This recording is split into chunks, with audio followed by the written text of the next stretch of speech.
तो अस्सलाम वालेकुम वीवर आज एक न्यूज है जो है हमारे नेबर कंट्रीज यानी कि इंडिया। और इंडिया पे आपको पता है कि सैलाब आया हुआ है, फ्लडिंग इन नॉर्थ इंडिया एरिया जो है इंडिया का, हिमाचल प्रदेश का एरिया, पंजाब का, और काफी उससे जो मिलते जुलते साथ जो शहर हैं बड़े बड़े और जो सूबे टाइप हैं उनमें सैलाब आ चुका है और काफी हद तक उसने तबाही की है। और कैसे उसे रोका जा रहा है और अगर उससे जो प्रॉब्लम क्रिएट हो रही है वो कितनी बड़ी है और जो सोल्यूशन है उसका वो किस तरह है और उसे किस तरह रोका जाएगा। तो आई होप ये वीडियो काफी इंटरेस्टिंग होने वाली है। अगर वीडियो देखने से पहले आपसे रिक्वेस्ट है कि वीडियो को लाइक करें और सब्सक्राइब चैनल को करना मत भूलिएगा। वीडियो देखते हैं, वीडियो के बाद बात करेंगे। So let's start video. नहीं कर सकते और इस वीडियो में हम सिर्फ प्रॉब्लम्स पर ही नहीं सॉल्यूशंस पर भी बात करेंगे। तो अगर आपको इस वीडियो का पॉइंट समझता है तो प्लीज चैनल को सब्सक्राइब या फॉलो करना ना भूलिए। ये आपके लिए तो फ्री है लेकिन इससे हमारी चैप्टर 1 फ्लडिंग इन नॉर्थ इंडिया। सबसे पहले समझते हैं कि भारत के नॉर्थ में फ्लड्स क्यों और कैसे हो रहे हैं। 9 तारीख को फ्लड्स की वजह से हिमाचल में 14 तबाही कर दी उसमें और रेड अलर्ट जारी हो। एटलीस्ट 7 लोगों ने अपनी जान गंवाई और 250 से ज्यादा लोग बिछड़ गए। 700 से ज्यादा रोड्स ब्लॉक हो चुके हैं। उत्तराखंड में भी हाल कुछ ऐसा ही था। लैंडस्लाइड्स की वजह से 195 रोड्स ब्लॉक हुए। देहरादून में पानी लोगों के घरों में घुस गया और लोगों को उनके घरों से कुछ इस तरह रेस्क्यू करना पड़ा। पूरे उत्तर भारत में होने वाले इस डिजास्टर के लिए हाई रेन्स एक रीजन बताया जाता है, लेकिन क्या ये पूरा सच है? शॉर्ट टर्म में हाँ, रीजन यही है कि जोरों से बारिश हो रही है, लेकिन लॉन्ग टर्म में लैक ऑफ प्लानिंग इस तबाही के लिए ज्यादा जिम्मेदार लगती है। पहाड़ी एरियाज पर क्लाइमेट चेंज का इम्पैक्ट 3 तरह से होता है। बढ़ते टेम्परेचर्स की वजह से बारिश ज्यादा सिवियर और कम समय में होती है। पिघलते हुए ग्लेशियर्स नदियों का स्तर बढ़ाते हैं और नदियों के किनारे बिना सोचे होने वाली डेवलपमेंट आगे जाकर डिजास्टर बन जाती है। बिहार और आसाम की बात करें तो ऑलमोस्ट हर साल यहाँ फ्लड्स आते हैं, लेकिन कोई इम्प्रूवमेंट नहीं दिखती। ये रिपोर्ट देखिए, यहाँ हमें साफ साफ दिखता है कि 2001 से लेकर कंसिस्टेंटली हिमाचल में फ्लड्स आते हैं, लेकिन फिर भी अथॉरिटीज ने नदियों के किनारे पर होने वाले इन घरों पर कोई एक्शन नहीं ली। नेग्लिजेंस डिस्ट्रक्शन का main reason. Chapter 2 economic impact. Urban flooding Bharat का सबसे बड़ा रिकरिंग मैन मेड डिजास्टर है, जिससे भारत की इकोनॉमी को बिलियंस ऑफ डॉलर्स का नुकसान होता है। लिटरली बिलियंस ऑफ डॉलर्स का नुकसान। एशियन डेवलपमेंट बैंक ने कहा है कि भारत के क्लाइमेट रिलेटेड डिजास्टर्स में से 50% से ज्यादा सिर्फ फ्लड्स की वजह से हैं। 1990 से 2017 तक फ्लड रिलेटेड डैमेजेस का नुकसान 54.63 बिलियन डॉलर्स था। केरला के 2018 फ्लड्स में 4.25 बिलियन डॉलर्स का नुकसान हुआ था। तमिलनाडु के 2015 इतना नुकसान 50,000 से 1 लाख करोड़ था। ये 2015 का कॉस्टलीस्ट नेचुरल डिजास्टर था। हैदराबाद के 2020 फ्लड्स का नुकसान 670 करोड़ था। मुंबई में 2005 में 5 लाख करोड़ का नुकसान हुआ। लोगों के घर बह जाते हैं, बीमारियां फैलती है, प्रोडक्टिविटी लॉस होता है। यानी क्लाइमेट चेंज का इम्पैक्ट हमारी एनवायरनमेंट के साथ साथ हमारी इकोनॉमी पर भी होता है। आपने नोटिस किया होगा मॉनसून पैटर्न्स और भी हेवायर हो गए हैं। साइंटिस्ट कहते हैं कि फ्यूचर में रेन्स और इरेगुलर होंगी। What does this mean? महीने के कुछ ही दिन बारिश होगी और जब बारिश होगी तब बहुत ज्यादा बारिश होगी, और हम यही आज भी भारत के कई शहरों में देख रहे हैं। यानी मुंबई में 2005 में जैसे बारिश हुई थी वैसे इंसिडेंसेस बढ़ने के चांसेस हैं। ये सच्चाई है और हमें इसे एक्सेप्ट करने की जरूरत है। चैप्टर 3 लेकिन फ्लड्स होते ही क्यों? अगर हमें फ्लड्स के इस प्रॉब्लम को लॉन्ग टर्म में सुलझाना है तो रूट कॉज समझनी ही होंगी। यहाँ सबसे इम्पोर्टेंट पॉइंट ये है कि फ्लडिंग इज नेचुरल, बिल्कुल ऐसे ही कोई नई कॉन्सेप्ट नहीं है। गंगा और ब्रह्मपुत्र जैसी नदियाँ सदियों से फ्लड होती आई हैं और साथ में फर्टाइल सिल्ट लाती भी हैं। इसीलिए नदियों के किनारे इतने फर्टाइल होता है। तो प्रॉब्लम क्या है? प्रॉब्लम है अनप्लान डेवलपमेंट, जो इस फ्लडिंग का रीजन बन जाता है। ये है वियतनाम। भारत की तरह यहाँ भी बहुत बारिश होती है, लेकिन फिर भी अगर आप गूगल पर वियतनाम सर्च करेंगे तो आपको उनके शहर कुछ ऐसे दिखेंगे, क्योंकि उनके शहर वेल प्लान्ड है। भारत को डेवलपमेंट की जरूरत है, लेकिन ये सारी डेवलपमेंट अगर सही प्लानिंग के साथ होगी तो ही सस्टेनेबल होगी। ये एक फैक्ट है। बुरे प्लानिंग से शहरों को क्या फर्क पड़ता है? सारा शहर कंक्रीट से भर जाता है और नेचुरल ड्रेनेज सिस्टम्स खत्म हो जाता है। ओवर पॉपुलेशन की वजह से नाले या नदी के किनारे पर स्लम्स बनते हैं और वो कचरा वहीं पर डंप करते हैं। कचरे से क्लॉगिंग और पोल्यूशन होता है और ये पानी हमारे समंदर में जाकर मिलता है। मुंबई के मीठी नदी के बैंक्स पर स्लम्स बने हुए हैं और ये स्लम्स अपना सारा कचरा नदी में फेंक देते हैं। एज अ रिजल्ट नदी चोक हो जाती है और बारिश के समय इसी कचरे की वजह से नदी का लेवल बढ़ जाता है और लोगों के घरों में पानी आ जाता है। स्लम्स में जागरूकता की जरूरत है, क्योंकि सफाई ना होने से सबसे ज्यादा नुकसान उन्हें ही होता है। अगर इंदौर जैसे शहर खुद को प्रॉपर प्लानिंग की मदद से साफ कर सकते हैं तो ये सारे इंडियन शहरों के लिए पॉसिबल है। दूसरा रीजन है अब्यूजिव रिलेशनशिप। हम हमारी एनवायरनमेंट के साथ एक अब्यूजिव रिलेशनशिप में हम हमें जो चाहिए वही करते हैं और शॉर्ट टर्म बेनिफिट्स के लिए एनवायरनमेंट का लॉन्ग टर्म में नुकसान करते हैं, लेकिन इसका बिल हमें ही चुकाना पड़ता है, ये भूल जाता है। शहरों में पहले ओपन ग्राउंड्स होते थे, मिट्टी होती थी जो बारिश के पानी को सोख कर लेते थे, लेकिन कंक्रीट जंगल में इस पानी को अब्सॉर्ब करने के लिए कोई सरफेस ही नहीं होता और पानी वही रोड्स पर अक्यूमुलेट होता रहता है। ये वीडियो देखिए,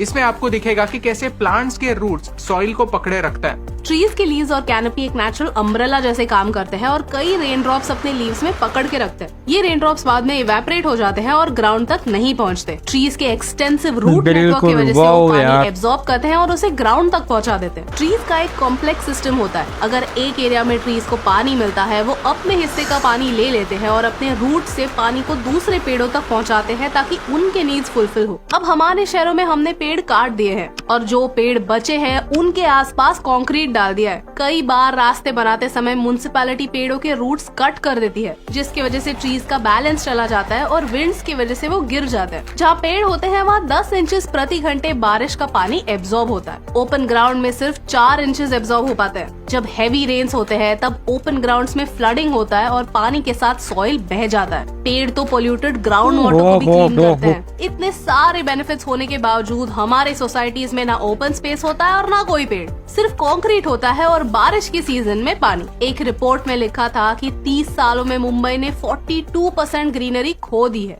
तीसरा रीजन है श्रिंकिंग वाटर बॉडीज। बेंगलुरु और हैदराबाद जैसे शहर अपने लेक्स के लिए जाने जाते थे, लेकिन इनका इम्पोर्टेंस हम भूल गए। ये लेक सिर्फ नेचुरल ब्यूटी के लिए नहीं, फ्लड मैनेजमेंट के लिए भी इम्पोर्टेंट थे, क्योंकि ये रेन के एक्सेस वाटर के लिए एक स्टोरेज एरिया बन जाते थे। ये मैप देखिए, ये हैदराबाद के वाटर बॉडीज की कहानी बताता है। 1989 और 2001 के बीच हैदराबाद में 3245 हेक्टेयर वाटर बॉडीज वैनिश हुए क्योंकि उनके ऊपर कंस्ट्रक्शन किया गया। This area is 10 times bigger than Hussain Sagar lake. 1960s में बेंगलुरु में 262 लेक्स थे, लेकिन आज सिर्फ 10 लेक्स में पानी है। ये वीडियो देखिए। इसमें साफ दिखता है कि कैसे वाटर बॉडीज पर इंक्रोचमेंट हुई है और इससे फ्लड रिस्क ड्रामेटिकली बढ़ गया है। कई लेक्स में बिल्डर्स कंस्ट्रक्शन वेस्ट फेंक देते हैं। बेलांडुर लेक इतना पोल्यूटेड है कि उसमें बार बार आग लगती है and one of the reasons is construction waste. Lakes naturally एक दूसरे से कनेक्टेड होते हैं, लेकिन इन कनेक्शंस को भी तोड़ दिया जाता है और उन पर कंस्ट्रक्शन किए जाते हैं। लेक्स को रिक्लेम करके उन पर कंस्ट्रक्शन किए जाते हैं। ये बहुत शॉर्ट साइटेड मेंटालिटी है, जिसकी वजह से हम हर साल हमारे शहरों में एक मैन मेड डिजास्टर देखते हैं। रीजन नंबर 4 है मैनग्रोव्स। ये वीडियो देखिए, इन्हें मैनग्रोव्स कहते हैं। ये दिखाता है कि कैसे मैनग्रोव्स कोस्ट को बचाते हैं। कई शहरों में मैनग्रोव्स या फिर वेटलैंड एरियाज होते हैं। वेटलैंड यानी एक ऐसा एरिया जहाँ पर पानी अक्यूमुलेटेड होता है, कुछ दलदल जैसे। ये एरियाज लगते ही वेस्ट ऑफ स्पेस है, लेकिन वेटलैंड्स फ्लड मैनेजमेंट के लिए इम्पोर्टेंट होते हैं, क्योंकि वो पानी एब्सॉर्ब करते हैं और इस फ्लड के पानी को शहरों तक आने से रोकते हैं। मुंबई जैसे मेगा सिटी में 44 इयर्स में 71% वेटलैंड्स गायब हो चुके हैं। भारत 1/3 वेटलैंड्स एग्रीकल्चर या फिर अर्बनाइजेशन की वजह से खो चुका है। इन वेटलैंड्स में मिट्टी भर के बिल्डरों को सस्ते रेट में बेचा जाता है। हेवी रेनफॉल होने पर इन एरियाज में फ्लडिंग के चांसेस बढ़ जाते हैं। कई बार ये wetland areas low lying areas होते हैं, क्योंकि वो वाटर बॉडीज होते हैं और यहाँ पर पानी जल्दी भर जाता है। वेटलैंड्स और मैनग्रोव्स हमें फ्लड से बचा सकते हैं और इनका इम्पोर्टेंस लोगों तक पहुँचाना जरूरी है। Chapter 4 solutions. जब फ्लड मैनेजमेंट की बात आती है तब रिस्पॉन्सिबिलिटी स्टेट गवर्नमेंट्स की होती है। फ्लड रेजिलेंट इंफ्रास्ट्रक्चर बनाना, फ्लड्स का इम्पैक्ट कम करना और इसे फंड करना स्टेट गवर्नमेंट्स का काम है। लेकिन क्या किसी भी पॉलिटिकल पार्टी का इन बातों पर फोकस है? बिल्कुल नहीं। चलिए कुछ सॉल्यूशंस डिस्कस करते हैं। पहला सॉल्यूशन है रेन वाटर हार्वेस्टिंग। आपने नोटिस किया होगा कि भारत में कुछ महीनों में बहुत ज्यादा बारिश होती है, फ्लड्स होते हैं, लेकिन बाकी के समय पीने के लिए भी पानी नहीं होता। हमारे ये कंक्रीट के जंगल पानी को मिट्टी में अब्सॉर्ब होने ही नहीं देते और रेन वाटर हार्वेस्टिंग इसी प्रॉब्लम को सॉल्व करता है। रेन वाटर हार्वेस्टिंग यानी बारिश के पानी को पकड़कर जमीन के अंदर मिट्टी में छोड़ने की टेक्निक। यहाँ ग्राउंड के नीचे रिचार्ज पिट्स बनाए जाते हैं। ग्राउंड में खुदाई करके एक पाइप लगाया जाता है जिससे पानी जमीन के अंदर चला जाए और यही पानी हम बाद में यूज कर सकते हैं। इससे ग्राउंड वाटर रिचार्ज होता है और पानी रोड पर भी नहीं आता। शुभजीत सर, जिनके साथ हम आम के पेड़ लगा रहे हैं, वो खुद रेन वाटर हार्वेस्टिंग के प्रोजेक्ट्स लीड करते हैं। प्रोसेस सिंपल है, आपको एक पिट या फिर एक गड्ढा डिग करना पड़ेगा जहाँ पर पानी कलेक्ट हो पाए। फिर उस पिट में स्टोन्स भरने पड़ेंगे ताकि पानी मच्छरों को अट्रैक्ट ना करे। फिर पाइप से इस गड्ढे को रूफटॉप से कनेक्ट करना होगा ताकि पानी रूफटॉप से सीधा इस गड्ढे में जाए। इस तरह से पिट में जो पानी कलेक्ट होगा वो धीरे धीरे ग्राउंड में अब्सॉर्ब होगा। शुभजीत सर कहते हैं कि उन्होंने लो लाइंग एरियाज में rain water harvesting projects implement किए और उन सोसाइटीज ने फ्लडिंग रोक दिया जो उनके लिए काफी बेनिफिशियल था। लातूर में महादेव गोमारे जी फार्मर्स की मदद करते हैं। उन्होंने भी रेन वाटर हार्वेस्टिंग प्रोजेक्ट से लातूर के वाटर प्रॉब्लम को सॉल्व किया और लातूर सिटी में अर्बन फ्लडिंग की समस्या सॉल्व की। दूसरा सोल्यूशन है रेन गार्डन्स। न्यूयॉर्क भी भारत के शहरों की तरह ही एक बिजी शहर है और ओवर पॉपुलेशन का प्रॉब्लम वहाँ पर भी है, लेकिन क्राउड के साथ साथ वहाँ पर गार्डन्स भी है। हर न्यूयॉर्कर एक गार्डन से बस 10 मिनट की दूरी पर रहता है। न्यूयॉर्क में 2021 में एक साइक्लोन की वजह से फ्लड्स आए थे और उसके बाद अथॉरिटीज ने डिसाइड किया कि वो हर एरिया में ऐसे छोटे छोटे गार्डन्स बनाएंगे जो पानी को सोक कर सके। न्यूयॉर्क में 2300 ऐसे गार्डन्स बनाए जा रहे हैं। ये गार्डन्स रेगुलर रोड लेवल से थोड़े लो लेवल पर बनते हैं ताकि पानी उसमें फ्लो हो सके और ये पानी फिल्टर होके ग्राउंड वाटर बन जाए। इससे पानी रोड्स पर नहीं ग्राउंड में जाएगा और ग्राउंड वाटर बन के साल भर हमें बेनिफिट्स देता रहेगा। इन्हें रेन गार्डन्स कहते हैं। रेन गार्डन एक टिपिकल गार्डन के मुकाबले 30% ज्यादा पानी अब्सॉर्ब करता है और इन्हें कहीं पर भी बनाया जा सकता है। फ्लाईओवर्स के नीचे, बिल्डिंग के पास, कहीं पर भी जहाँ पर पानी डाइवर्ट हो सके। अगर आपकी अथॉरिटीज या फिर आपकी हाउसिंग सोसाइटी ऐसे ही कोई प्रोजेक्ट्स लेना चाहती है तो फिर रिसोर्सेस अब यहाँ पर पड़ सकता है। यानी रिसोर्सेस की कमी नहीं है, बस इरादा होना चाहिए। चाइना में स्पॉन सिटी का कॉन्सेप्ट पॉपुलर हुआ है। स्पॉन सिटीज में अथॉरिटीज पेवमेंट्स में जितना हो सके लैंड रखते हैं और पेड़ लगाते हैं। बीजिंग में 2012 में फ्लड्स हुए थे। उसके बाद गवर्नमेंट ने अर्बन फ्लडिंग के प्रॉब्लम को सीरियसली लेना शुरू किया। चाइना के टियानजिन रीजन में पार्क्स बने हैं जो पानी को कैप्चर करते हैं ताकि फ्लडिंग कम हो सके। सिंगापुर में बिशान एंग मोक्यो पार्क है जो स्पेसिफिकली एक कनाल के अराउंड बनाया गया था। पहले ये एरिया एक कनाल था जिसके आसपास कंक्रीट था। वो कंक्रीट तोड़ा गया और उसके आसपास के एरिया को एक ग्रीन एरिया बनाया गया। वहाँ वॉकवेज बनाए गए, पार्क्स बनाए गए ताकि लोग उस एरिया में रिलैक्सेशन के लिए जा सके। उस कनाल को नेचुरल रिवर पर मॉडल किया गया।